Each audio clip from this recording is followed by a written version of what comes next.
Hi friends, it's Lisa Hetrick, illustrator for Gina K Designs, and I'm so grateful you could join me today.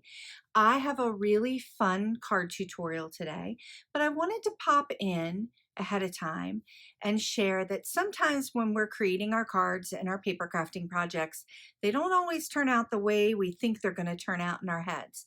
So that happened to me in today's tutorial because I had so many different things I wanted to try out and some things didn't really work out. So in today's tutorial, I'm also sharing how I kind of course corrected to get to the look and feel that I was going for. So hopefully it's helpful to you, and come on in and let's take a look. Okay, so here is the card inspiration for today for the color palette and the design, but we're going to be changing it up a bit, of course. I have some distress inks because I'm going to be doing some washy-washy watercolor techniques. So I have a silver black velvet paintbrush here. You could use any paintbrush. I've got crushed olive, wild honey, spiced marmalade, and I think I'm going to use this pine needles because it has a little bit of a blue tone in it, but I'm not sure yet. And I also have the Amalgam ink in jet black for my sentiment. I've got some Connect glue and just a spray bottle of water to work with the distress inks. I have my tidy towel to keep things tidy and clean along the way. And I've got two things here from Gina K because I've been kind of really loving working with these foam tapes and terrific tape to work with watercolor paper. These are really good adhesives to just kind of make sure that watercolor paper doesn't buckle and really adheres very well to my card base. So I'm loving it. I'm also going to be using Gina K's single stitched circle dies. I love this. We're going to do a little spotlight technique. And I have the Snowfall stencil, and I'm going to use this stencil in a very different way. The stamps that I'm going to be using today are from my You Being You stamp set. Love it. And I have a piece of cardstock here, a watercolor piece of cardstock cut to 4 by 5 1/4. So it's going to be for the black card base I have here. And I'm using the watercolor paper from the Bee Paper Company. That's my favorite watercolor paper to use for paper crafting projects. And all of the supplies that I'm talking about here will be listed below in the notes as usual. Okay, so this is a piece of black Onyx cardstock cut to an A2 sized card. And now we're just ready to rock and roll. So let's dive in. I have the brushstroke floral, the smaller brushstroke floral from the You Being You set, and I'm going to stamp this out 3 times across the design. And I'm going to be going back and forth from using the wild honey and the spiced marmalade color. So right now I'm using spiced marmalade, and I'm just inking up the stamp.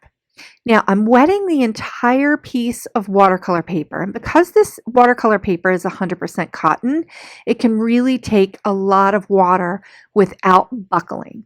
But I want to get the illusion of the brushstroke floral being stamped on there, but just giving it that washy watercolor look and feel. I don't want it to have this perfected kind of line look from stamping it down. So I'm really just adding water, adding ink, and now I'm going to take my paintbrush and just kind of move that color a little bit more and just kind of make it go a little bit blurry around the edges and washy look and feel. Because this whole technique is to create a little bit more texture with your card project without adding a lot of weight. So to create that look and feel of texture, we have to create different layers within the one layered card. So I promise it'll all make sense as we move along. But this is a really simple way to just get that washy watercolor effect. And because the florals in the stamp set have that brush stroke look and feel already, this just kind of enhances that look and makes it really easy to create. So I'm just going back and forth with a little bit of water and just taking my brush around the edges and just kind of pulling that color out. And the spice marmalade color is just a juicy, beautiful color for fall.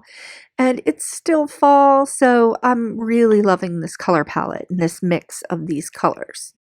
Okay, so now I'm going to move on to using the wild honey color and using the same brushstroke stamp, but I want to create that brushstroke floral in the center because I'm doing like a three flower look here. So I've really just kind of inked this up and watered it down a ton. And here's where things start to take a turn. I didn't love it at all. And I think it was the combination of the wild honey color. So I'm just kind of sitting here looking at it and thinking, "Urgh, I don't love it." So I tried to course correct a little bit here and I grabbed a little bit more wild honey.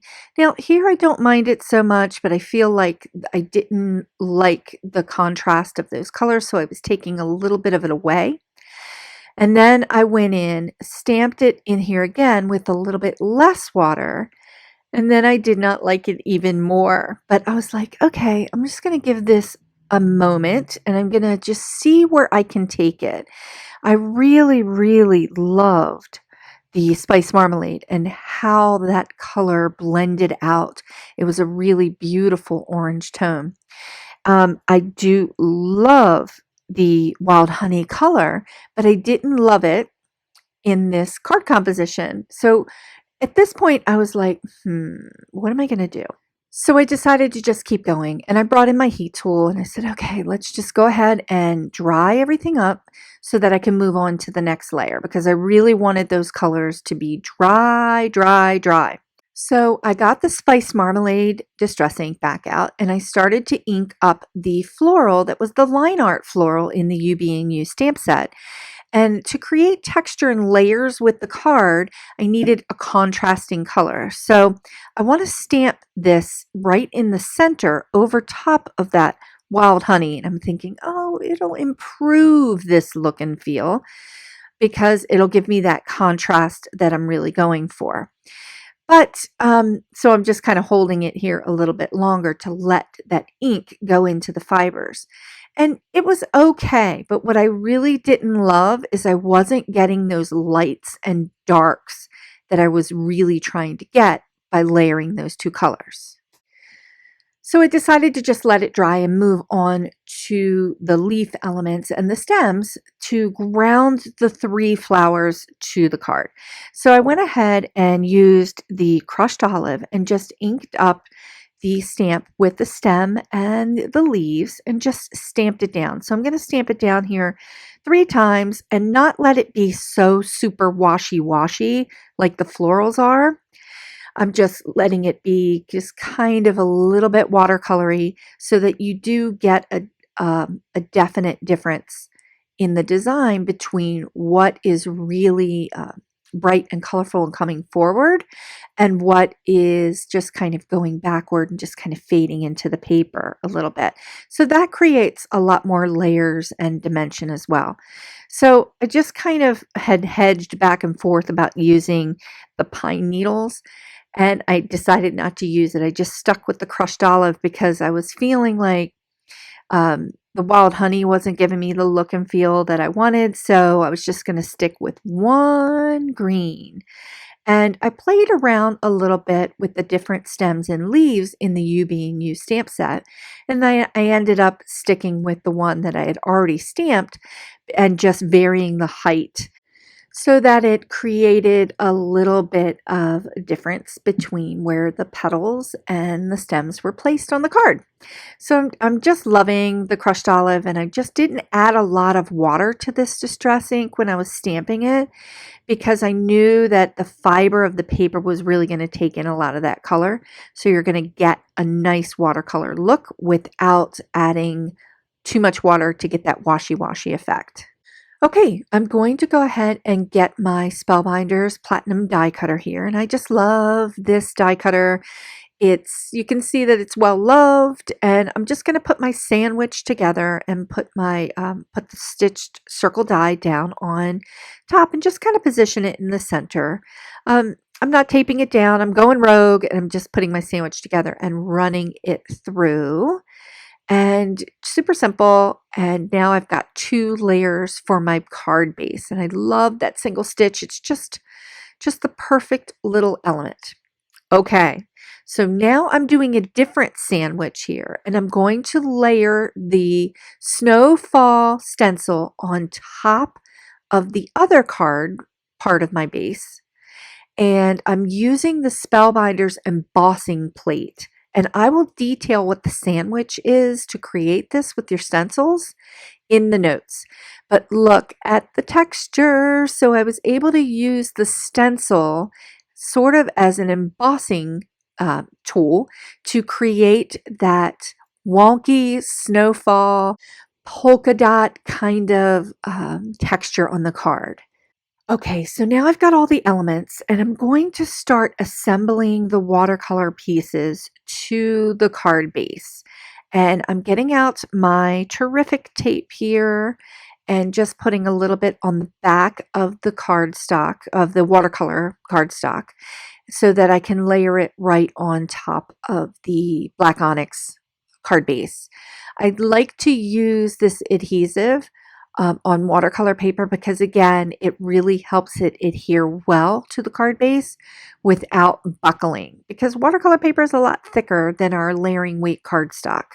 So loving it. I'm just going to layer this right on here, and this is going to be our first layer, but it's got a lot of texture already because of the stencil and using the stencil as an embossing element. I love that.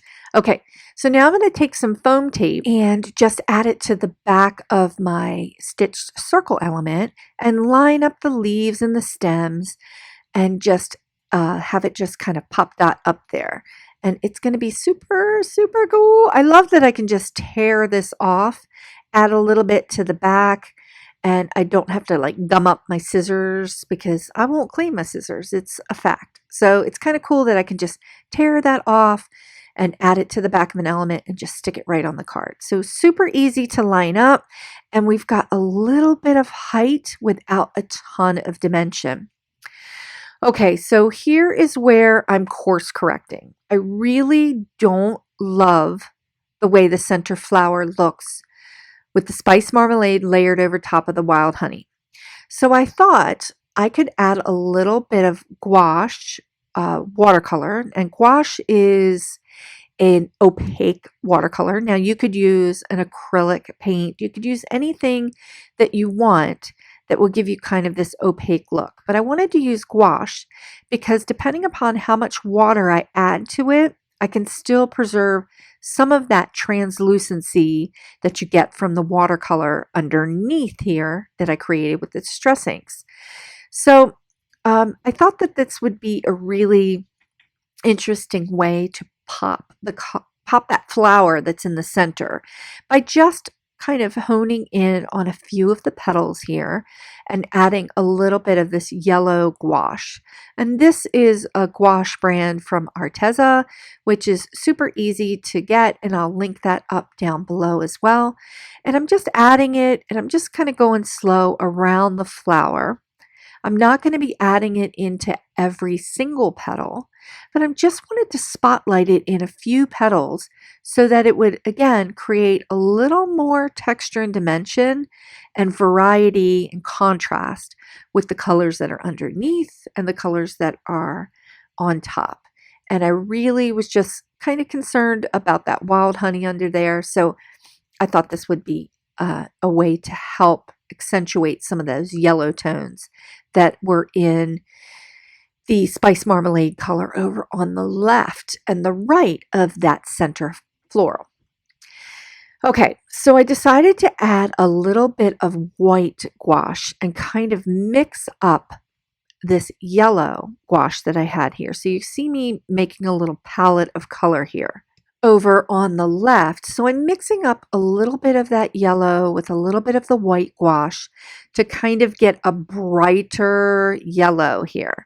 And I'm just adding that in over top of the little petals that I've already created to get a little bit more pop and to also get a little bit more of a 3D effect with the flowers, with the flower and the petals. So we've got petals that are coming forward and petals that are going back. Simply by adding a little bit more contrast between the two, you can get that illusion of more texture in the petals without adding a lot of weight to the card. I just kept going around, and at this point, I'm going to be really honest, I wasn't sure if I was going to scrap the whole thing, but my intuition was telling me, keep going, just experiment, just play, just have some fun with this and see what happens. And you can see that the flower is starting to come to life a little bit more and work its way away from the wild honey color that's underneath it simply by adding the layers of gouache over top. So I really just kind of took my time, dipped my brush in, mixed up a little bit of the gouache, and went in and just added a little bit on the petals. And you can see that some of the petals really are coming forward, the ones that have a little bit more white and that are a lighter hue of that yellow gouache. So I stopped right here because I have a tendency to keep going and then I just don't like any of it. So I've just decided to stop right here, let it be, and then I really started to like it a little bit more.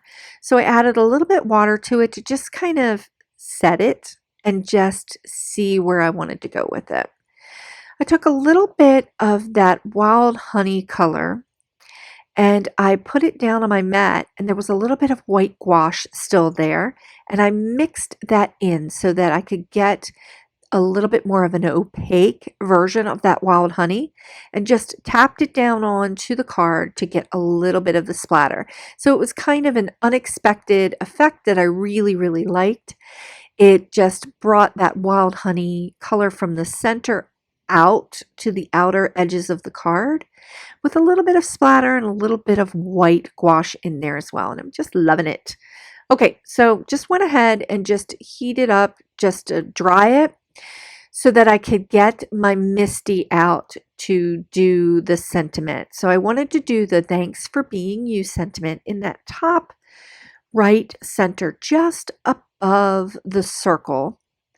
But honestly, at this point, because I was doing so much course correcting in this card design, that I didn't trust myself to go rogue and stamp it on there and get it right the first time. I had this feeling that because of the watercolor paper, I really needed to get out my Misty and just get it lined up and stamp it down probably 2 or 3 times with the jet black amalgam so I could get a really nice solid image with the stamp.